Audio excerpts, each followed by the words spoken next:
What happens when Hollywood's toughest action hero meets late-night television's most controversial host? You won't believe what unfolds when decades of pent-up frustration explode into the most shocking confrontation ever captured on live television. This isn't just another celebrity interview gone wrong. This is the moment that changed everything. Before we get into this incredible story, make sure you hit that subscribe button and drop a comment below, because you're not going to believe what unfolds when Sylvester Stallone faces off against Jimmy Kimmel in the most explosive showdown in late-night history. The tension in Studio 6B was palpable from the moment Sylvester Stallone walked through those doors. What should have been a celebratory appearance to promote his latest project quickly transformed into a powder keg waiting to explode. The 77-year-old legend, dressed impeccably in a charcoal gray suit, carried himself with the same commanding presence that made him a household name, but those who knew him well could see something different in his eyes, a storm brewing beneath the surface. Kimmel, notorious for his biting commentary and controversial takes, had been building up to this moment for weeks. Behind the scenes, sources revealed that the host had been crafting what he called the perfect takedown of Stallone, referencing everything from the actor's past political statements to his recent business ventures. The writing staff had prepared a series of increasingly provocative questions, each designed to push buttons that had never been pushed before on national television. As Stallone settled into the guest chair, the studio audience erupted in applause, completely unaware they were about to witness television history. The iconic actor flashed his trademark smile and waved, but veteran crew members noticed his jaw was slightly clenched, a telltale sign that Rocky Balboa himself was ready for a fight. "So, Sly," Kimmel began with his characteristic smirk, "you've been making movies for what, 50 years now? That's incredible longevity for someone who, let's be honest, peaked in the 70s. The audience laughed nervously, unsure whether this was typical Kimmel banter or something more pointed.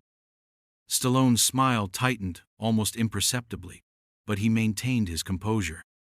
"Well, Jimmy, I think my recent work speaks for itself. The Expendables franchise alone has grossed over $1 billion worldwide, so I'd say the peak is still being climbed." His voice carried that familiar rasp, but there was an edge to it that made the studio's temperature seem to drop several degrees. Kimmel leaned back in his chair, clearly enjoying himself. Right, The Expendables. A franchise where you basically rounded up every action star from the Reagan era and had them blow things up for nostalgia's sake. Tell me, was that your idea, or did some studio executive think, "Hey, let's make a movie for people who refuse to accept that the 80s are over"? The camera caught Stallone's hands gripping the armrests of his chair. "Those films celebrate a golden age of action cinema, Jimmy. Something your generation might not understand, given that your idea of action is making jokes behind a desk." "Ooh, shots fired," Kimmel laughed, but his eyes had turned cold. "Speaking of the 80s, let's talk about your business decisions.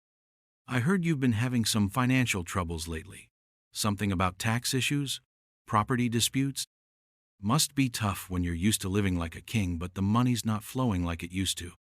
This was territory no publicist would have approved, and Stallone's entire demeanor shifted.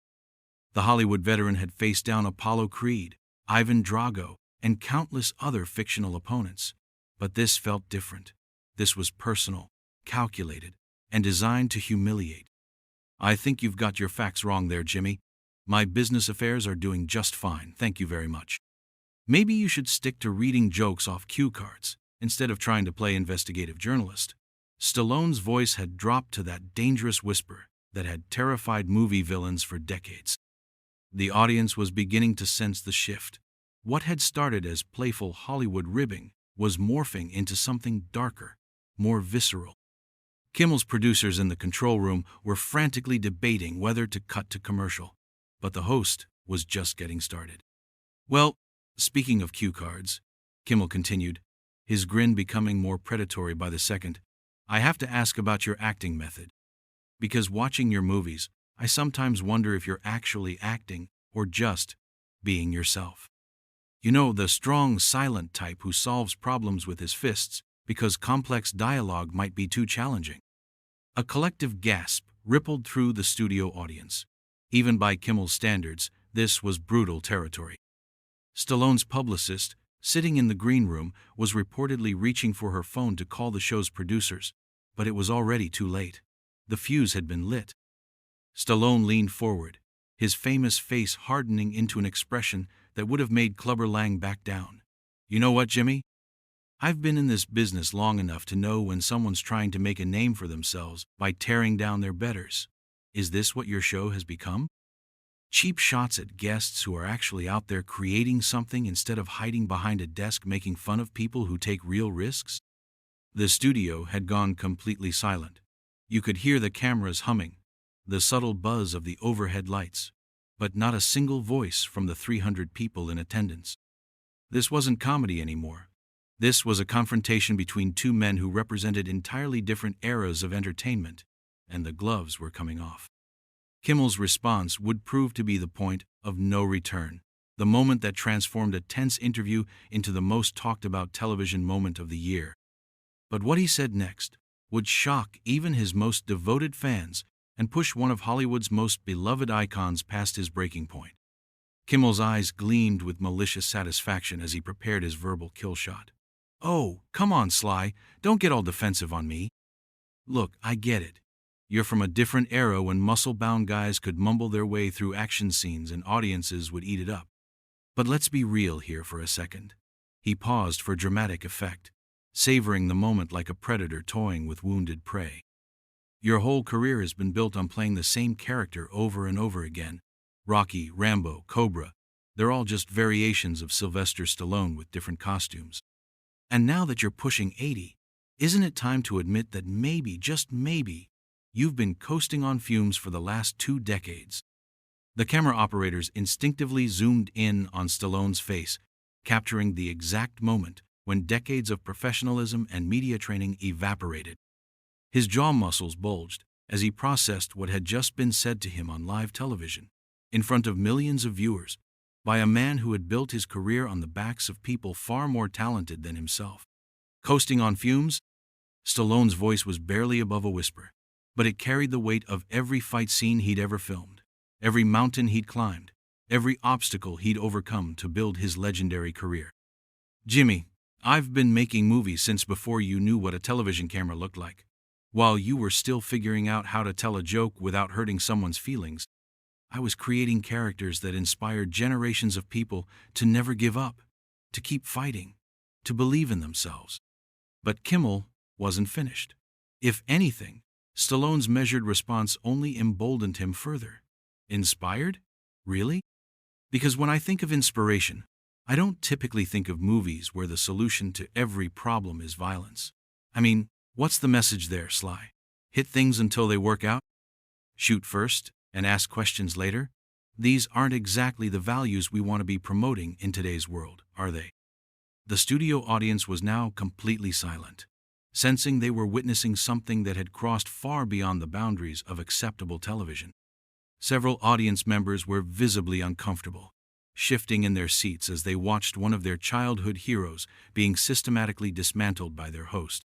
Stallone stood up slowly, his imposing frame casting a shadow across Kimmel's desk. Even at 77, the man who had trained for months to fight Apollo Creed retained the physical presence of a fighter. "You want to talk about values, Jimmy? Let's talk about the value of respect. Let's talk about the value of treating guests on your show like human beings instead of punching bags for your ego." Kimmel, perhaps sensing he had pushed too far but unable to back down without losing face, doubled down with the kind of reckless abandon that had made him famous. "Oh, please, spare me the righteous indignation. You came on my show to promote your latest project, which, let me guess, involves you playing another variation of the same character you've been playing since Nixon was president. You want respect? Earn it by doing something original for once instead of recycling the same tough guy act that stopped being believable when you hit Medicare age." The insult hit like a physical blow. Stallone's hands, scarred from decades of training and stunt work, slowly clenched into fists. The man who had written Rocky in 3.5 days, who had fought tooth and nail for the right to star in his own creation, who had overcome speech impediments and countless rejections, to become one of the most recognizable faces in cinema history, was being reduced to a punchline by someone whose greatest achievement was making fun of people more successful than himself. You know what your problem is, Jimmy? Stallone's voice had regained its strength, carrying the authority of someone who had faced down real challenges instead of hiding behind writers and producers. You've spent so long making jokes about other people's work that you've forgotten what it actually takes to create something meaningful. You sit behind that desk every night, taking shots at people who have the courage to put themselves out there, to risk failure, to actually try to make something that matters. The camera caught beads of sweat forming on Kimmel's forehead. For the first time since the interview began, the host looked genuinely uncomfortable. His usual arsenal of deflection and humor seemed inadequate against Stallone's raw, unfiltered honesty. I'm not the one who's been making the same movie for 40 years. Kimmel shot back, but his voice lacked the confident edge it had carried moments before. I'm just pointing out what everyone else is thinking but is too polite to say. That was the breaking point. Stallone's eyes flashed with a fury that millions of moviegoers had seen on screen but never witnessed in real life. Everyone else is thinking? Or just you and whatever focus group of bitter wannabes you surround yourself with? Because I've got news for you, Jimmy. The people who matter. The people who actually understand what it means to work for something, to fight for something, to create something lasting. Those people know the difference between someone who builds and someone who just tears down. The tension in the studio had reached a breaking point. Crew members were frozen at their stations, unsure whether to continue filming or cut away. The audience sat in stunned silence, many of them longtime fans of both men, watching their entertainment heroes destroy each other in real time. But Kimmel, perhaps driven by ego or simply unable to recognize when he had gone too far, prepared to launch his most devastating attack yet. What he was about to say would not only end the interview but potentially damage both their careers forever. Kimmel leaned forward, his voice dripping with venomous satisfaction as he prepared to deliver what he believed would be the knockout punch. You know what, Sly?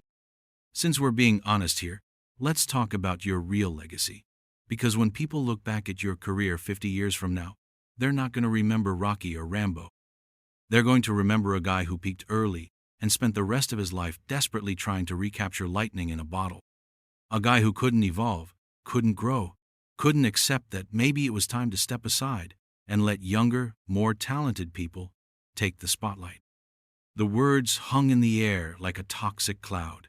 Even Kimmel's most loyal staff members in the control room exchanged uncomfortable glances, realizing their boss had just crossed a line that could never be uncrossed. But he wasn't finished. And let's be brutally honest about something else, Kimmel continued, his voice rising with each word. Your movies haven't been relevant in decades. The only reason studios keep hiring you is nostalgia, pure, simple nostalgia, for a time when audiences were willing to accept mindless violence as entertainment. You're not an actor anymore, Sly. You're a museum piece, a relic from an era that the world has moved beyond. The silence that followed was deafening. For a moment, it seemed as though time itself had stopped in Studio 6B. Then, slowly, deliberately, Sylvester Stallone began to laugh. Not the polite chuckle of a media-trained celebrity, but a deep, genuine laugh that seemed to echo from somewhere deep in his chest. It was the laugh of a man who had finally seen his opponent's true nature and found it pathetically lacking. A museum piece? Stallone repeated, his laughter fading into something far more dangerous. Jimmy, do you know what the difference is between you and me? I built something. I created characters that people still love 40 years later. Rocky Balboa taught people that it doesn't matter how hard you get hit, it matters how hard you can get hit and keep moving forward. John Rambo showed audiences what happens when a country abandons the men who fought for it. These aren't just movies, they're cultural touchstones that have inspired millions of people to be better, to fight harder, to never give up. Stallone's voice grew stronger with each word, the passion and conviction that had driven him to greatness flowing back into his voice. But what have you built, Jimmy? What's your legacy going to be? Making jokes about people who actually have the courage to put themselves out there? hiding behind writers and producers while you take cheap shots at your betters? You call me a relic, but at least when people remember me, they'll remember someone who stood for something. The studio audience, sensing the shift in momentum, began to murmur their approval. Several people could be heard saying, "Yeah," and "That's right," under their breath. Kimmel's face had gone pale, his usual smirk replaced by something that looked suspiciously like panic. "You want to know what's really pathetic?" Stallone continued, now fully unleashed and moving around the desk toward where Kimmel sat frozen in his chair. "You had one of the most successful action stars in history sitting right here, someone who could have shared incredible stories about making movie magic, about overcoming obstacles, about what it really takes to succeed in this business.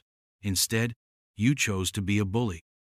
You chose to tear down instead of build up. You chose to be small." Kimmel attempted to regain control, his voice cracking slightly as he spoke. "Look, Sly, this is just how the show works. It's comedy. It's entertainment. People expect better," Stallone roared, his voice filling every corner of the studio. "People expect their hosts to treat guests with basic human decency. They expect entertainment that doesn't require humiliating people to get laughs. What you just did isn't comedy, Jimmy. It's cowardice. It's the desperate act of a man who knows he's not talented enough to be funny without being cruel." The veteran actor turned to face the audience directly, his commanding presence filling the entire studio. "Ladies and gentlemen, I've been in this business for over 50 years. I've worked with the best directors, the greatest actors, the most talented writers and producers in Hollywood. I've seen class, I've seen professionalism, and I've seen what happens when people in this industry lift each other up instead of tearing each other down. What you just witnessed is not entertainment. It's a sad man trying to make himself feel important by making others feel small." Kimmel, realizing he was losing control of his own show, made one final desperate attempt to salvage the situation. "Come on, Sly. Don't be so sensitive. This is all just..." "Sensitive?" Stallone's voice cut through Kimmel's words like a blade. "You think standing up for yourself and demanding basic respect is being sensitive? You think calling out a bully is being weak? Jimmy, you've just shown everyone watching exactly who you really are, and it's not pretty." With that, Stallone straightened his jacket and looked directly into the main camera. "To everyone watching at home, remember this. Success isn't about tearing others down to build yourself up. It's about creating something meaningful, something that lasts, something that makes the world a little bit better. Some people understand that. Others," he gestured dismissively toward Kimmel without even looking at him, "others just don't." The legendary actor then did something that would be replayed millions of times across social media in the hours that followed. He calmly walked over to Kimmel's desk, picked up the host's coffee mug, and set it down deliberately in front of him. "That's for the road," Stallone said with ice-cold finality, "because after tonight, I have a feeling you're going to need all the help you can get." Without another word, Sylvester Stallone turned and walked off the set with the same quiet dignity that had made him a legend. The audience erupted in applause, many of them rising to their feet as they watched one of Hollywood's greatest icons exit with his head held high. Kimmel sat frozen behind his desk, his face flushed red with embarrassment and rage, as his producers frantically signaled for a commercial break. The cameras continued rolling for several more seconds, capturing the host's stunned expression as the full weight of what had just happened began to sink in. As Stallone disappeared through the backstage curtain, the studio audience continued their standing ovation, many of them cheering and shouting their support for the departing star. The sound echoed through the studio long after the lights dimmed and the cameras finally stopped rolling, a fitting tribute to a man who had just reminded everyone what true strength really looks like. The interview was over, but the shockwaves from this explosive confrontation would reverberate through Hollywood and beyond for weeks to come. In those final moments, as the audience's applause thundered through Studio 6B, it became clear that while Jimmy Kimmel may have thought he was destroying a legend, he had instead only succeeded in destroying himself.